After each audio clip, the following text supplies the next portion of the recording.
Innahu min Sulaiman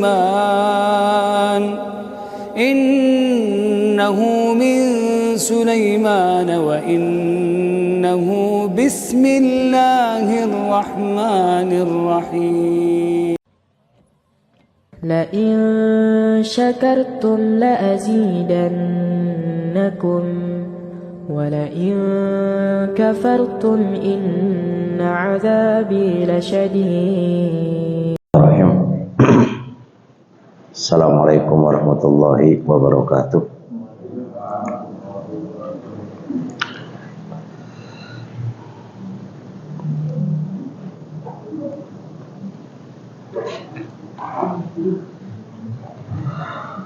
Alhamdulillah,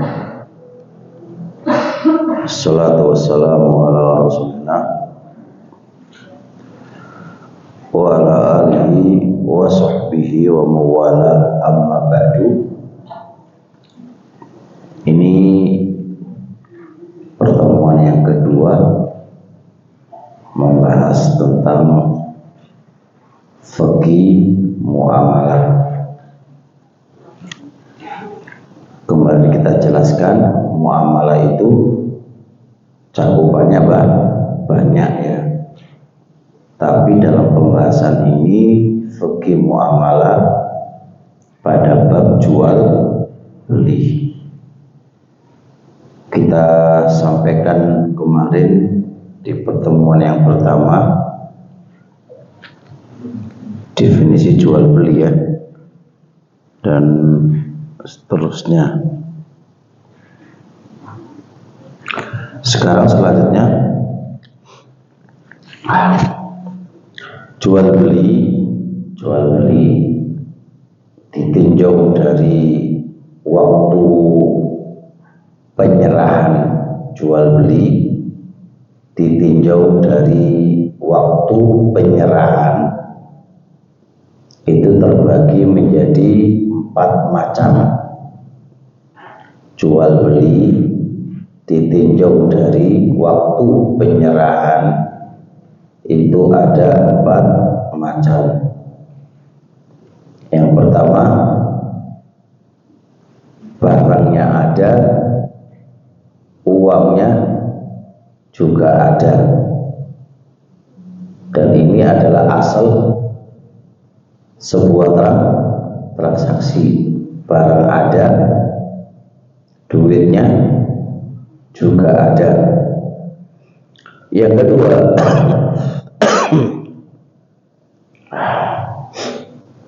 uangnya lebih dulu dan barangnya belakangan. Ini namanya bai'us salam. Jadi barangnya belakangan, duitnya lebih dulu. Dan ini insya Allah rinciannya akan datang tentang bai'us salam, dan ini boleh, tidak ada masalah. Boleh dan tidak ada masalah, akan datang rinciannya di babnya insya Allah. Yang ketiga, barangnya lebih dulu, duitnya diakhirkan. Ya, barangnya lebih dulu dan uangnya diakhirkan. Ini namanya apa? Namanya apa? Ya, utang ya. Gitu, utang kan? Jadi barangnya dulu, duitnya belakangan. Ini lawannya bai'us salam ya. 3 model ini semua boleh, tidak ada masalah. Transaksi jual beli di waktu penerimaan semisal ini, maka itu boleh, tidak ada masalah. Poin yang keempat adalah barang dan uangnya tidak ada ya, barang dan uangnya tidak ada. Ini yang keempat, barang transaksi terjadi tapi barangnya nggak ada, uangnya juga nggak ada. Ya, ini namanya, ini jual beli. Ini namanya, ini istilahnya adalah bayul dain, jual beli utang dengan utang, maksudnya bayul ma'dum bil ma'dum juga namanya, nama lain jual beli yang tidak ada dengan yang tidak ada. Ini transaksi yang keempat itu dilarang. Jadi bentuk transaksi apa saja yang waktu penerimaannya nggak ada barangnya dan nggak ada duitnya, maka ini nggak boleh transaksi sebesar ini. Nah, Rasulullah an bail kalihi bil kalihi, Rasul melarang jual beli kalihi bil kalihi, artinya barang tidak ada, duit juga tidak ada. Bisa dipahami ya? Nah, kayak COD itu jikalau waktu transaksi pemilik barang tidak punya barangnya, waktu transaksi ya, tidak punya barangnya, kemudian tidak ada transferannya kan itu ya. Akan tetapi uang itu akan dibayar ketika barangnya ada, datang ke rumahnya maksudnya, maka ini nggak boleh masuk poin keempat. Tapi kalau pemilik barang itu punya barangnya, ya enggak, punya barangnya, lalu dikirim nyampe baru dibayar, maka ini boleh enggak? Boleh, tidak ada masalah. Yang penting waktu transaksi itu barangnya ada. Yang susah itu waktu transaksi barangnya orang penuh, baru delek-delek nyari-nyari. Nah, ini kan barangnya nggak ada, duitnya juga tidak ada. Terusnya jual beli terbagi juga. Jual beli terbagi menjadi berapa itu? Menjadi dua ya. Jual beli terbagi menjadi dua, ditinjau dari penentuan harga. Jual beli ditinjau dari penentuan harga itu terbagi menjadi dua. Ada yang namanya bai'ul musawamah, jual beli musawamah. Jual beli apa tadi? Musawamah, yaitu jual beli si penjual tidak meletakkan harga modal, tidak meletakkan, memberitahukan harga modal, cukup dia menentukan harganya. Ini namanya jual beli musawamah. Kayak, dan ini asal dalam transaksi di manusia ini, itu bai'ul musawamah. Antum lihat di mana-mana pasti si penjual nggak menyebutkan apa harga modal, harga pokok, tapi dia menentukan harga langsung dari dirinya. Itu namanya bai'ul musawamah, dan sah saja, nggak apa-apa, nggak ada masalah. Terus yang kedua, ada yang namanya bai'ul amanah. Bai'ul amanah, yaitu penjualnya menyebutkan modalnya dan dia menentukan keuntungannya. Jadi ditulis nih kono modalnya 100.000, terus didol 150.000. Berarti pembeli tahu kan keuntungannya berapa? Tahu. Kira keuntungannya 50, tapi harus jujur, namanya amanah kok. Engko nang bujukan kulaan 50.000 ditulis kulaane 100.000, ini jeneng gak amanah. Transaksi yang kedua, bayul amanah, sah-sah saja, mau dia menyebutin modalnya atau tidak, sah-sah saja gitu.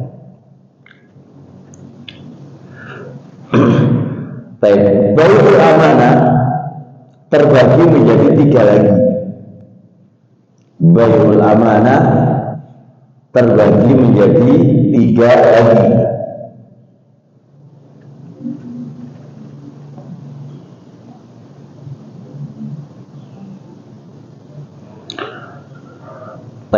Ada yang namanya bayul murabahah. Bayul murabahah. Bayul murabahah yaitu si penjual menentukan harga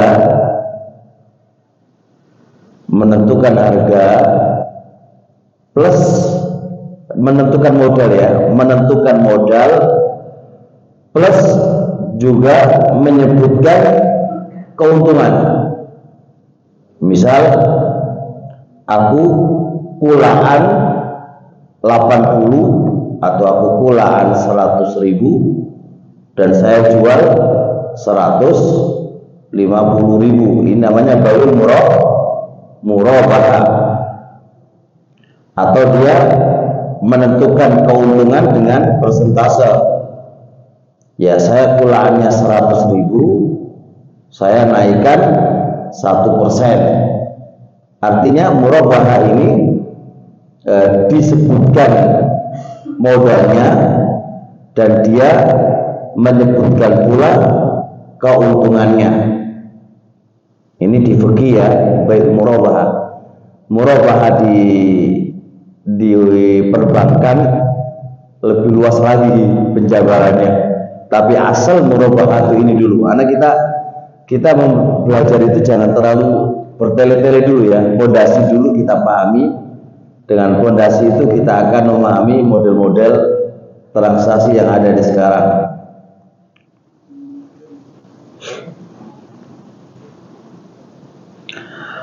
Ada yang namanya bayul wadhi'ah. Bayul wadhi'ah. Yang kedua namanya bayul wadhi'ah.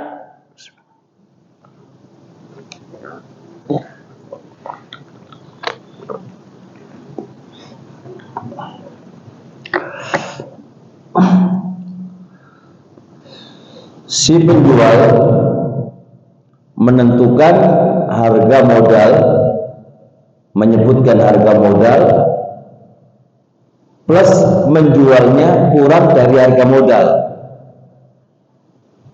Dia bilang begini, saya kulaannya 100.000, saya jual ke ente 80.000.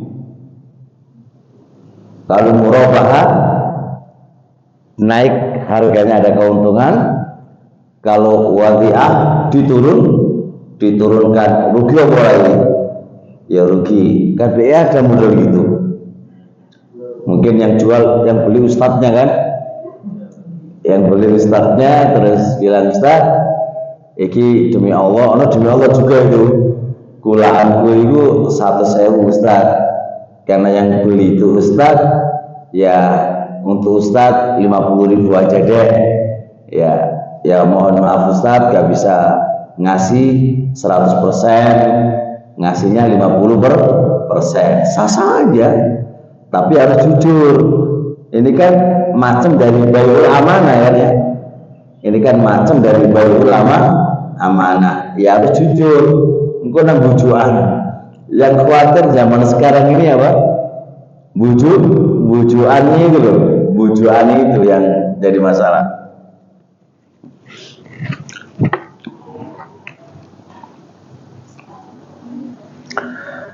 Yang ketiga, ada istilahnya bayu tauliyah. Bayu tauliyah. bai'ut tauliyah. Si penjual menyebutkan modal belinya dan dia tidak menambahi dan tidak mengurangi. Paham ya? Contoh, ini modalnya 100.000, saya jual ya 100.000. Ini namanya bai'ut tauliyah.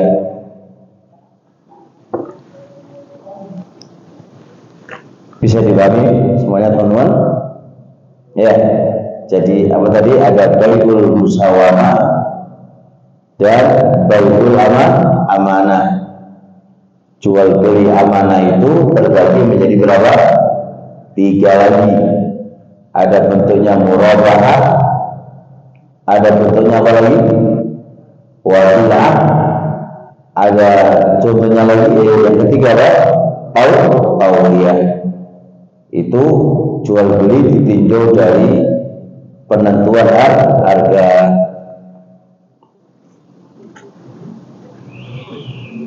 Baik. Selanjutnya kalau bisa dipahami insyaallah, dan macam jual beli tadi sah-sah saja. Antum pakai tauliyah juga sah, antum pakai wadiah juga sah, antum pakai murabahah juga sah. Murabahah sesuai dengan definisi ini loh ya. Jangan murabahah yang diperbankan nanti dulu itu. Ya, saya ikat jangan deh, karena nggak mau memperlebar dulu di murabahah di perbankan. Tapi kita jual, kita pahami dulu murabahah sesuai dengan fikih syariatnya dulu. Kalau kita perpanjang perlebar, ini aja nggak dong, pondasinya nggak dong, kemana-mana nanti urusannya. Baik, selanjutnya kita masuk kepada rukun jual beli. Rukun jual beli. Kira-kira jenengan sudah sekian lama transaksi jual beli, ngerti nggak rukunnya jual beli? Membeli dan penjual doang. Ada akad terus ada barang ya.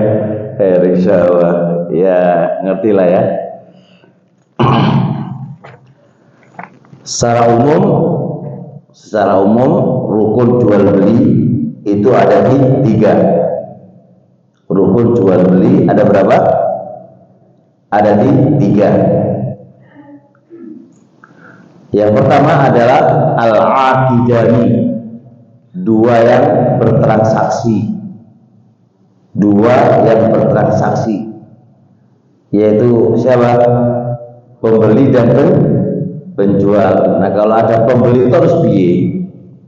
Ya ora sida transaksi ya, ada pembeli dan ada penjual. Ada nggak terjadi sebuah transaksi, dia sebagai satu orang sebagai pembeli plus dia juga sebagai penjual, mungkin nggak? Yakin? Nggak kebayang?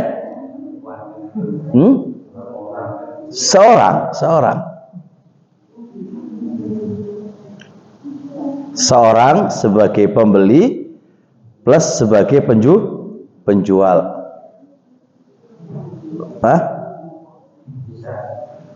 Bisa nggak? Contohnya kayak apa?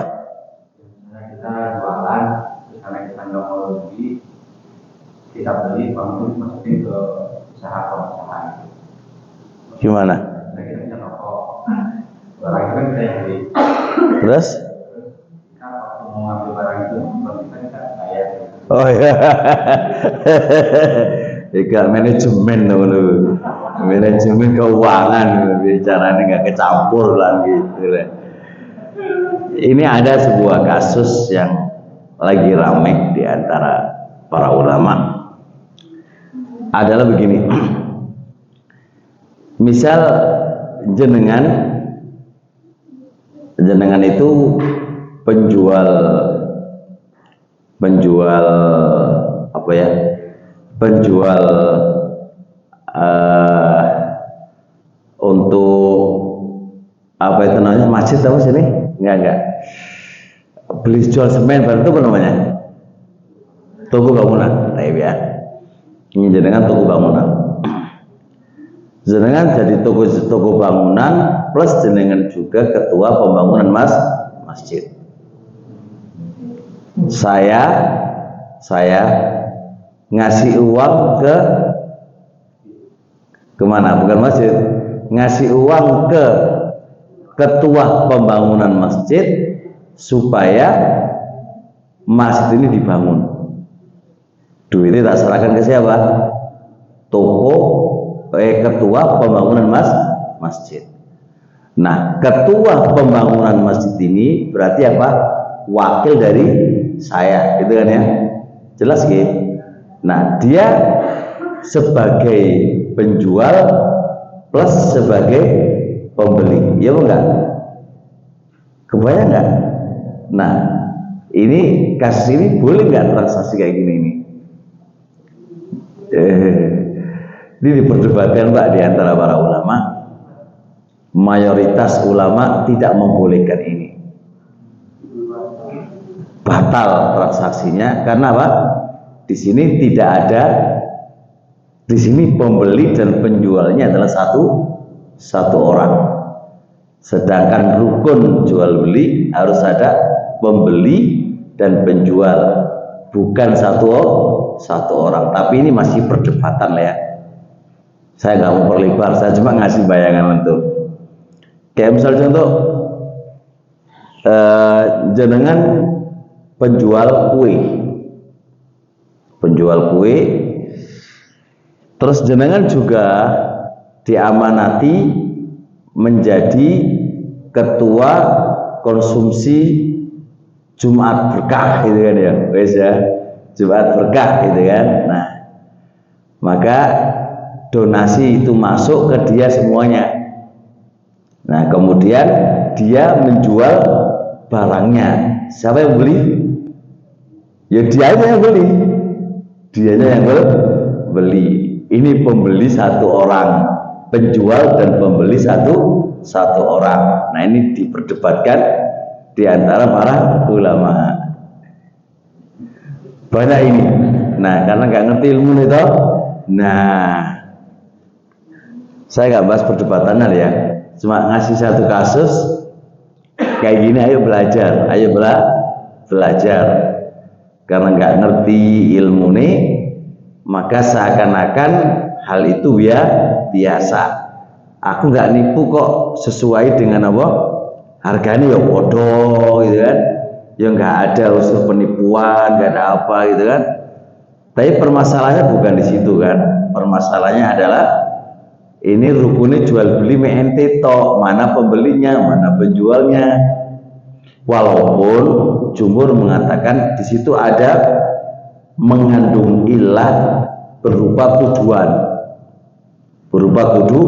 tuduhan. Ya namanya dia pembeli, yang namanya dia penjual, ya dilarang-larang wae lah. Teh ya apa? Undang sodo akeh. Ya kan ada tuduhan itu biasa kan? Tuduhan itu ketika ada, ya terjadilah hukum tidak boleh. Tapi ya cukup insya Allah ya. Ada cukup itu, gak usah diperpanjang lagi. Kita baru mengawali belajar. Rukun yang kedua namanya al-ma'qud alaih. Ya namanya ma'qud alaih. Sesuatu yang diakatkan di atasnya. Dan itu harus berupa ada barang dan ada uang. As-saman dan musman. Saman itu barang, musman itu barang, as-saman itu uang. Atau yang semisalnya ya. Itu syaratnya. Rukun jual beli ada saman, ada harga, dan ada musman, barang. Ini syarat yang berapa? Rukun yang berapa? Yang kedua.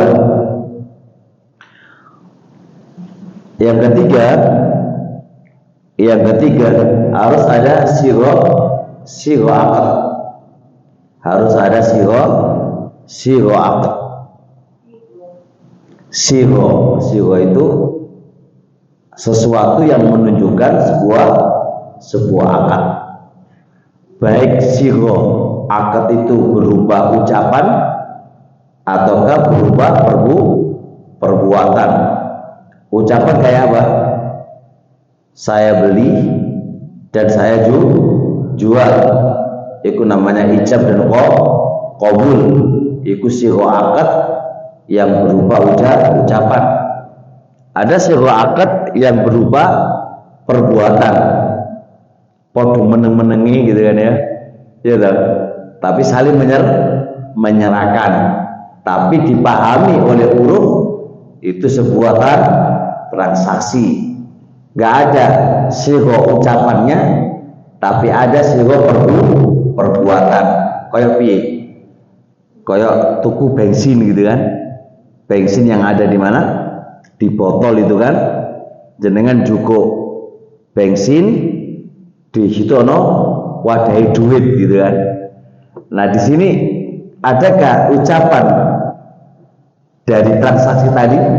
Nggak ada ijab dan nggak ada qabul. Yang ada apa?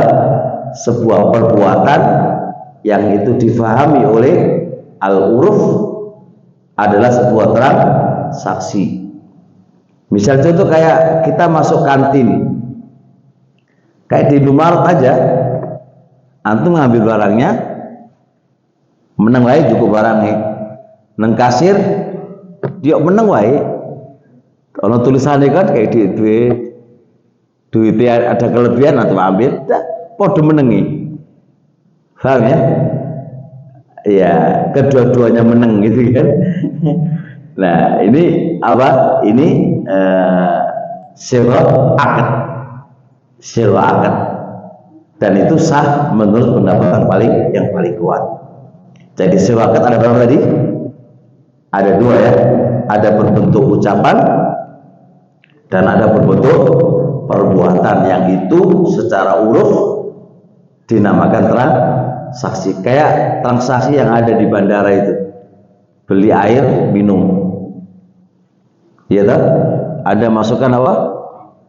Koin, metu air di botolin, kayak pijet-pijet itu nunggu 20.000 atau piroan itu berapa menit, lebono duit 20.000 seret, marono mijeti awakmu itu tanpa ada orangnya ya. Ini transaksi sewa menyewa ya kan, tanpa ada ucapan. Nah ini sah menurut pendapat yang paling kuat. Fahami, dipahami ya. Jadi kita ini mulai belajar SD lagi ini ya. Rukun jual beli harus ada 3. Rukun jual beli ada 3. 1, adanya 2 orang yang bertransaksi. Yang kedua, ma'qud alai, yaitu ada musman dan ada taman. Yang ketiga apa? Sirah akad, dan sirah akadnya ada berapa? Ada 2. Ada berbentuk ucapan yang itu namanya ijab dan qabul, dan yang kedua apa?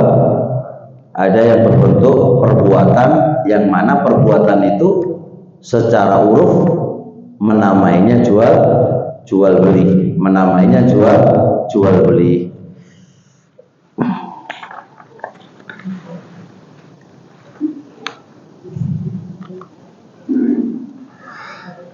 Terusnya sirah akad, masih kembali ke sirah akad.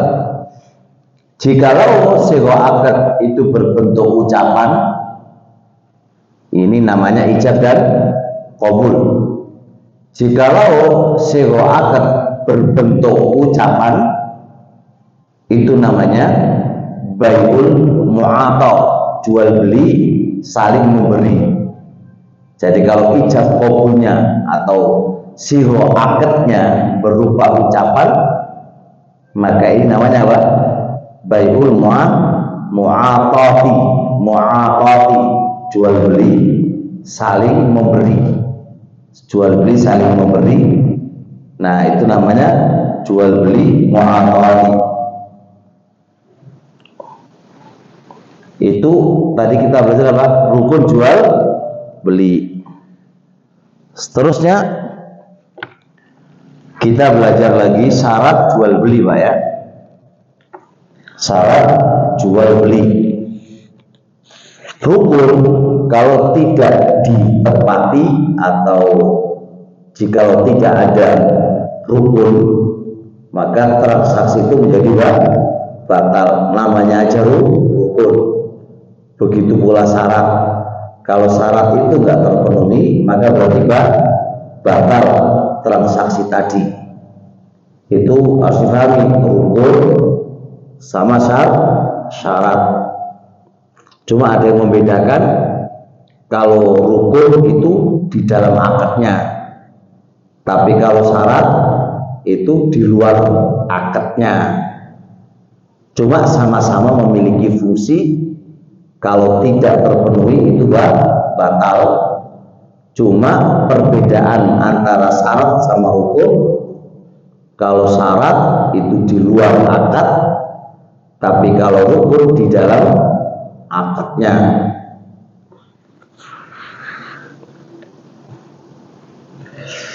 Syarat dalam jual beli: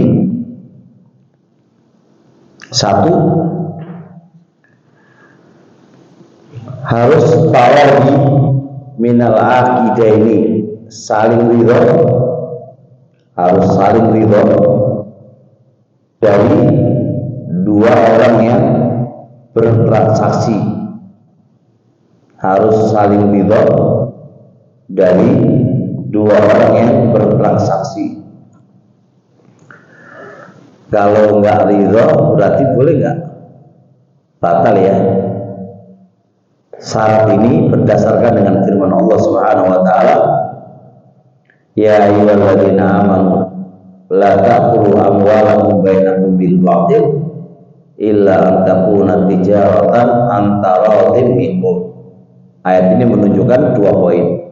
Poin pertama, la ta'kulu amwalakum bainakum bil batil. Kamu itu jangan makan harta di antara kalian dengan cara yang batil. Karena masing-masing itu memiliki barangnya. Dia punya barang sendiri, kita juga punya barang sendiri. Kita nggak boleh makan harta dia dengan cara yang batil. Gimana caranya makan barang dia dengan tidak secara batil? Dengan cara jual beli. Tapi itu pun harus asasnya saling ridho. Karena apa? Pasti masing-masing kita itu butuh barang orang lain, Pak. Yang jual butuh duit, yang beli butuh barang. Masing-masing kita butuh barang orang lain. Gimana caranya barang orang lain itu kita bisa miliki tapi halal? Maka caranya transaksi jual beli. Dan transaksi jual beli itu gimana caranya bisa halal? Caranya saling ridho. Saling ridho ya, saling ridho. Rasul alaihi salatu wasallam juga berkata, innamal bay'u antaradin. Jual beli itu asasnya harus saling ridho. Jual beli itu asasnya harus saling ridho. Maka dari sini saya kasih dua contoh jual beli karena malu. Malu, Pak. Sangat jual belinya. Jual beli sangat karena malu. Contoh nih, Ustadz datang, wah, apa jenenge? Ini Ustadz besar lagi, Ustadz viral kan? Ustadz viral, Ustadz wis terkenal lah gitu kan. Sampai juga kagum dengan dia. Terus ngomong begini, Pak, umai sampean kok wapi tenan gitu kan, boleh nggak saya beli? Sampai itu maju mundur, nggak dijual, sungkan. Dijual kok aku masih nggak pengen jual gitu kan, gitu. Anda bimbang itu, mumet itu, sampai seminggu gak bisa putus itu. Nah, yang dominan dalam diri Anda adalah malu, sungkan cah, sungkan cah. Ya, pada saat jenengan nggak pengen jual dan nggak pengen dijual, tapi gara-gara sungkan, maka terjadi transaksi jual beli. Nah, jual beli ini batil, Pak. Kenapa? Karena Anda tidak ridho pada dasarnya. Makanya saya katakan memuliakan ustadz itu posisi berdiri sendiri, transaksi ya berdiri sendiri. Nggak usah malu kalau jenengan tidak ingin dijual, sampaikan mohon maaf Ustaz, nggak dijual. Nggak oleh sungkan. Nanti kalau sungkan daripada batal, daripada batal dia coba. Begitu pula dalam masalah harga. Jangan nggak usah sungkan-sungkan. Regane sami ini Ustaz. Wah, kamu kok pelit banget sama Ustaz kok. Gak pelit Ustaz, iki transaksi jodohan iki. Beda maneh karo menghormati Ustaz sebagai tamu. Tapi beda-beda. Pokoknya kalau bisnis Ustaz, urusan memuliakan Ustaz berdiri sendiri. Jadi ingat, dalam transaksi jangan sampai jual belinya karena malu. Lebih mertua aja. Antum jualan bangunan, Pak. Ujung-ujung mertua itu kata, Mas beli palu gitu, palu. Waduh, mertua toko jan. Iki didol sawangane dikek ya sawangane. Nah, bendino kate tak gratisi, bendino mrene terus ya setas aku gitu kan. Pemane mantune iku modele wong pelit ya perhitungan. Tapi iki mertua caca iki piye? Wis gawe enak kabeh. Gawe enak kabeh. Engko diregani padha karo wong iki ora kepenak. Mosok sawangane mertua kok dipakakno karo wong. Dikei murah ya aku ora untung. Wis mumet pokoke mumet urusan. Maka saya katakan mertua kalau urusan jual beli gak usah beli di mantu. Kalau mantu ini kelihatan kikir kalau menunggu mau malah bingung, bikin transaksi kamu itu batal. Mendingan tuku nang liyane luwih aman. Soalnya dasare malu, dasare ku malu. Dong ora iki. Harus ridho ya. Nek gak ridho makane kalau sudah niat ngei ya keono. Wis Pak gak usah dibeli iki wis tak kasih aja ya ngono ya wis, atau jenengan Pak iki regane asline 100 untuk Bapak modale wae samene wis ngono ae ora seki malu-malu ya, malu-malu ya tambah repot kabeh urusane. Jadi jelas di depan lho Pak. Tapi wong Malang iki pemalu bro, alah rupane wong Malang kok malu apane. Gak lah. Ya. Terusnya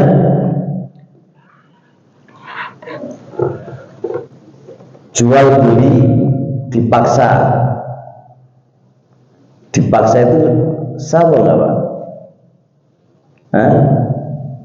Jual beli dipaksa sah nggak? Hah? Dipaksa.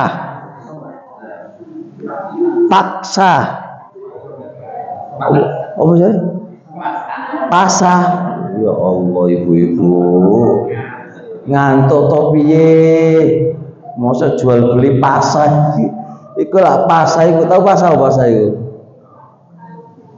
Apa pasah? Oh, jual beli pasar.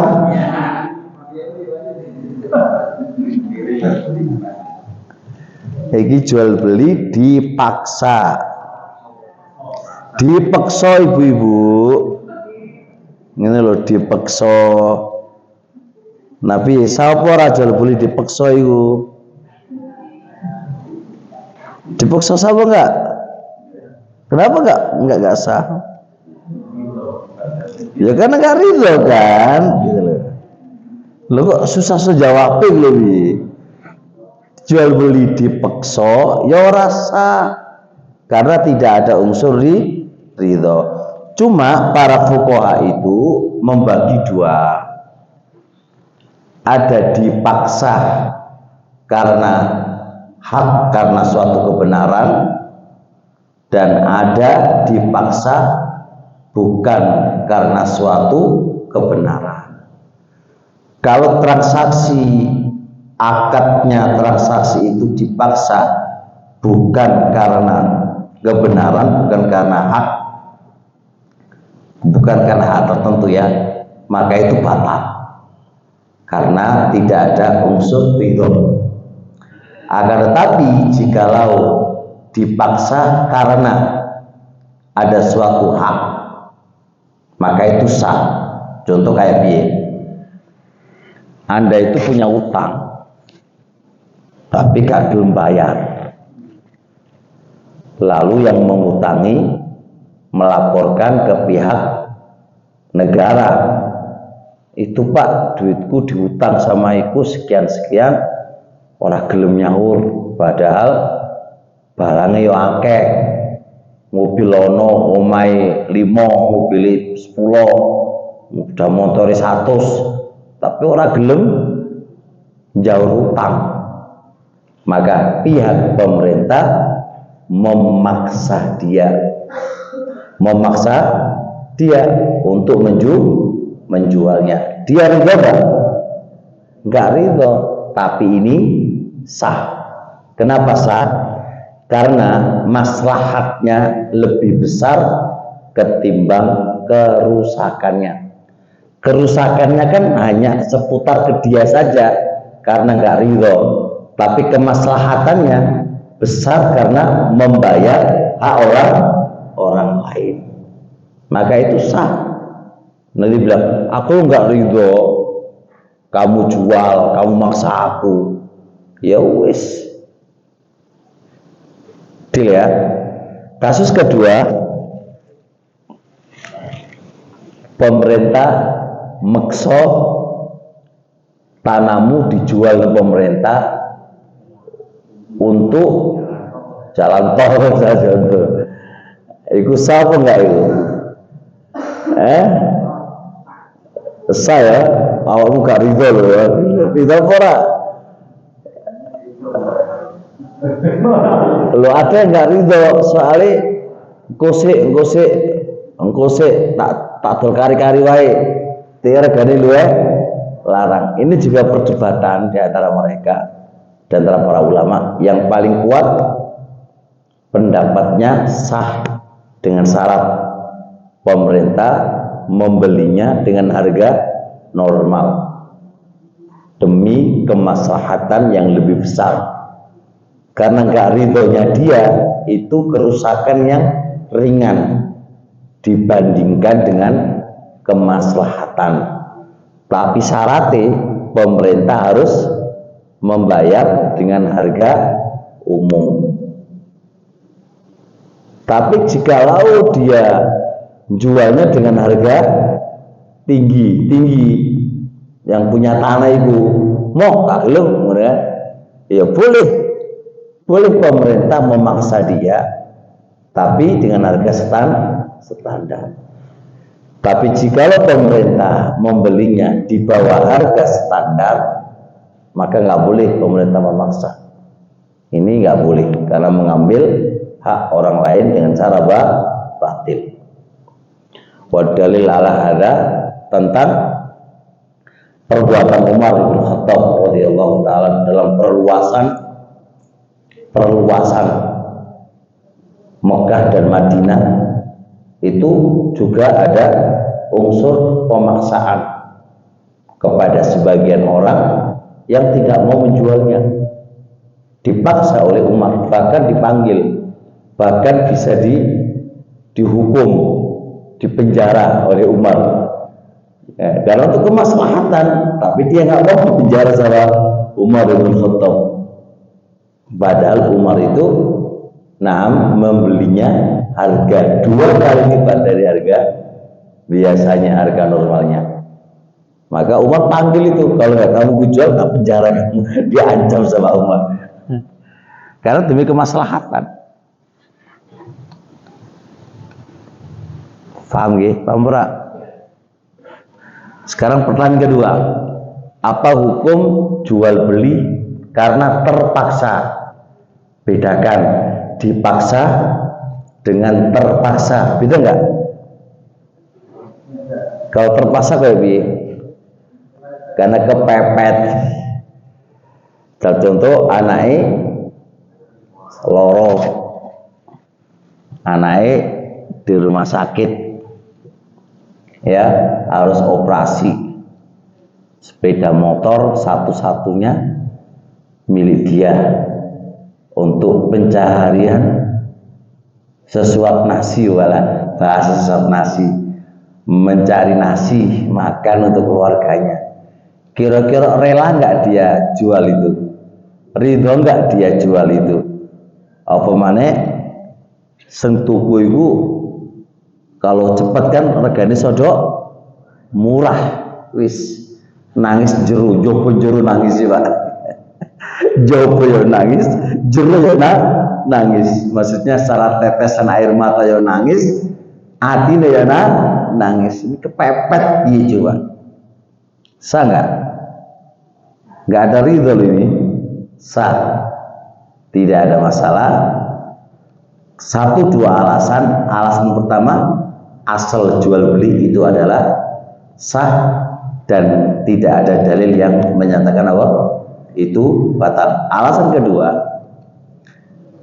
saat Nabi SAW menetapkan kepada orang Yahudi supaya meninggalkan kota Madinah, orang Yahudi metu atau ke Madinah. Nah, orang Yahudi itu apa coba? Kepepet dodol barang-barangnya, ya orang diusir Pak. Nah kalau dilarang-larang sampai segelem tuku, ya kan? Dilarang-larang sampai segelem tuku. Maka logika ekonomis kan, daripada kau oleh duit, mendingan oleh duit sementing ya murah-murah oleh duit kan, benar? Artinya menjual barang mereka terpaksa enggak? Terpaksa Pak. Maka Rasul ikrarkan, tetapkan, dan tidak ada masalah dalam bagian demikian itu. Mulai kesimpulan jual beli, ya syarat jual beli harus saling ridho antara pembeli dan antara penjual. Ora oleh karena dipaksa atau karena sungkan, ya karena sungkan. Baik.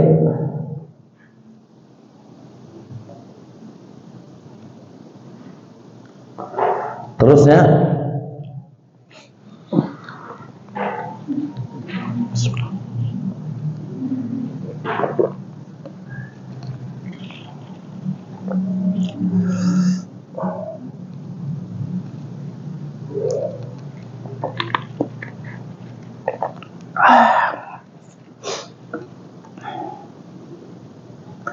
pembeli dan penjual itu harus jaizut tasarruf, diperbolehkan mengelola hartanya. Si pembeli dan si penjual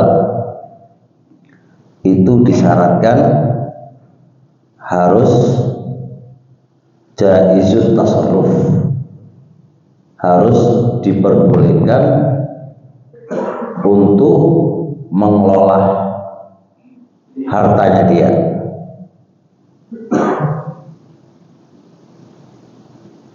Harus jaizut tasarruf.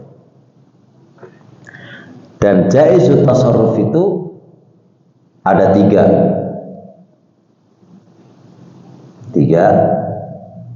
Yang satu, dia harus berakal. Berakal ya. Berakal berarti lawannya apa? Gila. Wong gila, wong gendeng dodol barangi atau beli barang, sah apa enggak? Sah apa enggak? Enggak sah. Kenapa tidak sah? Karena dia tidak diperbolehkan menggunakan harta. Dia terkategorikan tidak boleh jaizut tasarruf, menggunakan hartanya. Kenapa? Karena dia nggak punya keahlian, nggak memiliki kelayakan di dalam menggunakan harta. Dia tidak ada skill kelayakan untuk menggunakan, membelanjakan harta. Bagaimana mau punya skill, dia itu gendeng gitu kan. Tapi gila terbagi menjadi berapa? Menjadi dua. Ada gila namanya mu'abbad, selama-lamanya gendeng, maka ini jelas. Ada gendeng, ada gila fi waktin duna waktin, gila di satu waktu, waras di waktu yang lain. Ono para model iki. Ono no. Kaya piye? Ono ngene gini. Kono nak gini ya. Nah, kalau surah yang kedua ini dia gila di satu waktu dan waras di satu waktu, maka pas waras sah transaksinya, pas gendeng tidak sah.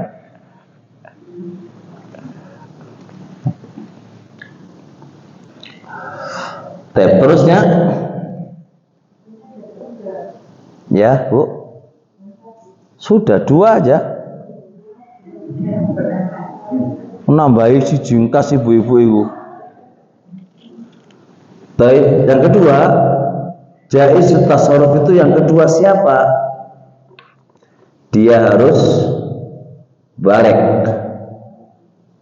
Dia harus balik. Harus balik Pak. Berarti anak kecil boleh nggak transaksi jual beli? Syaratnya kan harus balik. Nah kayak anak dewek tuh nung sekolah ya, anak dewek umure piro TK, juga usah TK lah, kayak umur 6 tahun, 7 tahun, 10 tahun kan kurung balik. Jenengan kayak duit piro 5.000 kan, tuku es, tuku kerupuk, tuku es krim, sah nggak? Sawo nggak? Yo sekali sama ngelakoni ngono, anak-anak sama ngelakoni ngono. Nah syaratnya jual beli dia balik loh, karena balik itu dia punya skill untuk bisa menggunakan akalnya dan hartanya. Di bawah itu berarti kan nggak punya skill, nggak punya keahlian, kelayakan. Maka piye coba? Ayo, mumet kan? Mumet ora? Lho kok guyu? Lho terus antum sampai sekarang piye? Ngelakonane piye? Kau popo? Masya Allah. Jadi gini, untuk ini harus dirinci. Kalau dia belum memayis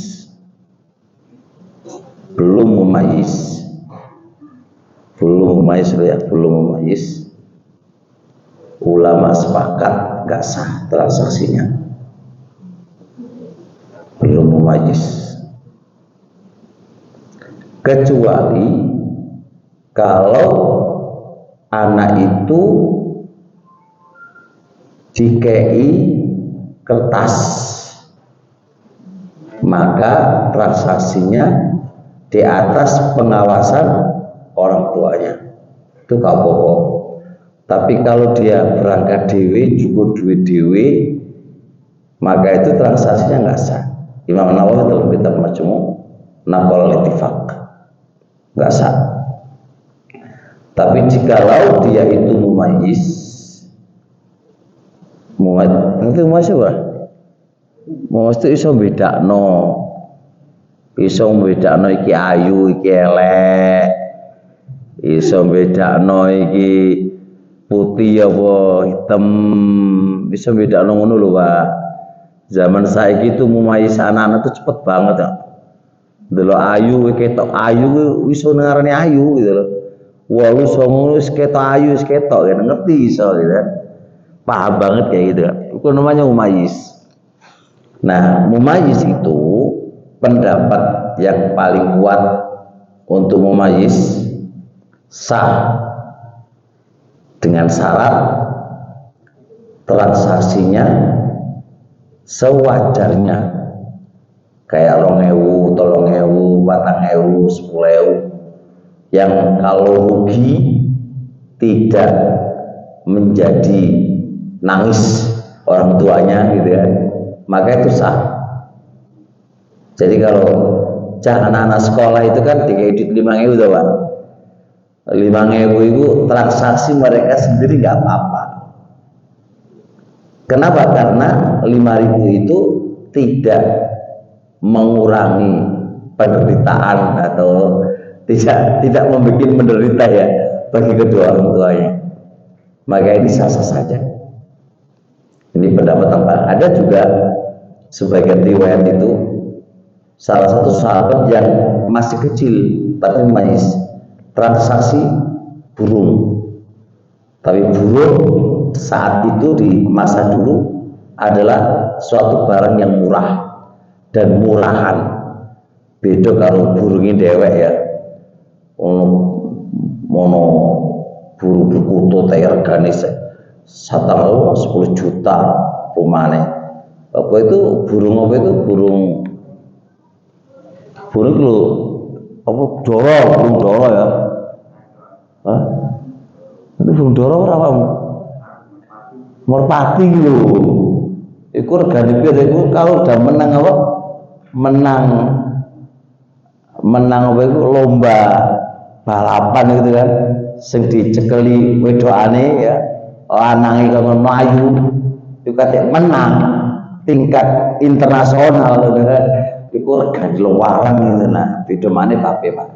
Tapi kalau bab manu ketilang, manu sing regane nek 20.000 regane ngono wis gak apa-apa, ora ono masalah. Kayak dodol iwak, jual beli iwak. Ya, tapi semurah ya.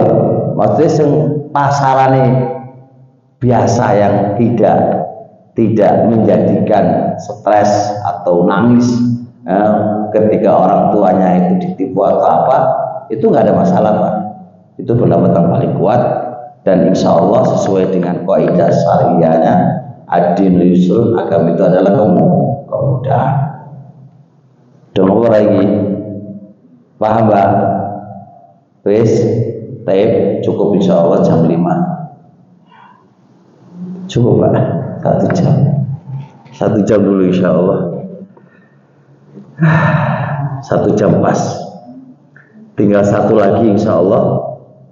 Jaizut tasarruf, siapa yang diperbolehkan menggunakan hartanya, kan 3 tadi kan, berakal, yang kedua siapa? Balik, yang ketiga besok insya Allah. So, sekarang ya gak ngono lah, gak ngaji antum.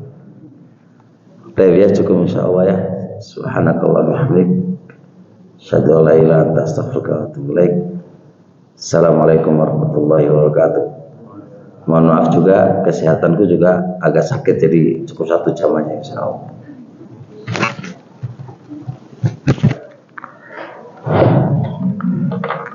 الشيطان يعدكم الفقر ويأمركم بالفحشاء